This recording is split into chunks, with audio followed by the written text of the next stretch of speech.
Hi friends, welcome to Mahika truths. భాద్రపద శుక్ల చతుర్థి రోజు వినాయకుడు జన్మించాడు. గణేష్ చతుర్థిని సెప్టెంబర్ 7వ తేదీన జరుపుకుంటున్నాము. వినాయక చవితి రోజు చాలామంది ఇంట్లో వినాయకుడి విగ్రహాన్ని ప్రతిష్ఠించుకొని పూజలు నిర్వహిస్తారు. వినాయకుడి అనుగ్రహంతో వారి సమస్యలన్నీ తొలగిపోతాయని విశ్వసిస్తారు. ఇదిలా ఉంటే విఘ్నాలు తొలగించేవాడు విఘ్నేశ్వరుడని చెప్తారు. జీవితంలో ఎదురయ్యే సమస్యలను గణపతి తొలగిస్తాడని నమ్ముతారు.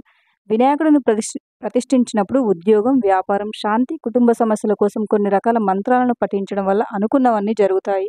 ఈ మంత్రాలను పఠించడం వల్ల కుటుంబ సభ్యుల సమస్యలు తొలగిపోతాయి.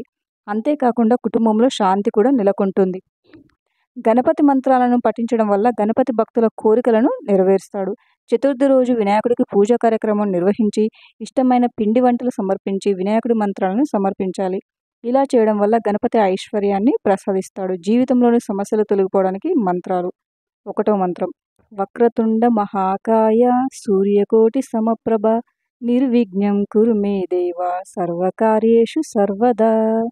ఈ మంత్రం చతుర్థి రోజు పఠించడం వల్ల అడ్డంకులు తొలగిపోతాయి. మీ లక్ష్యం వైపు నిర్దిష్టమైన ప్రణాళికతో మీరు ముందుకెళ్తారు. అంతేకాకుండా వినాయకుడి అనుగ్రహంతో మీ జీవితంలో వచ్చే సమస్యలు కూడా తొలగిపోతాయి. వ్యాపారంలో కూడా లాభాలను పొందుతారు. మీలో ఆత్మవిశ్వాసం పెరుగుతుంది. పనులపై దృష్టి పెడతారు. మీపై ఉన్న చెడు దృష్టిని ఈ మంత్రం పఠించడం వల్ల తొలగిపోతుంది.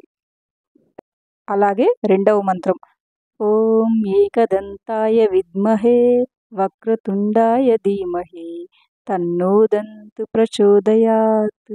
ఈ గణపతి మంత్రం కొత్త వ్యాపారాన్ని ప్రారంభించే సమయంలో పఠించడం వల్ల అద్భుత ఫలితాలు ఉంటాయి. పరీక్షల సమయంలో కలిగే ఆందోళనను తగ్గించడంతో పాటు సవాళ్ళను ఎదుర్కోవడానికి ఈ మంత్రం పఠించాలి.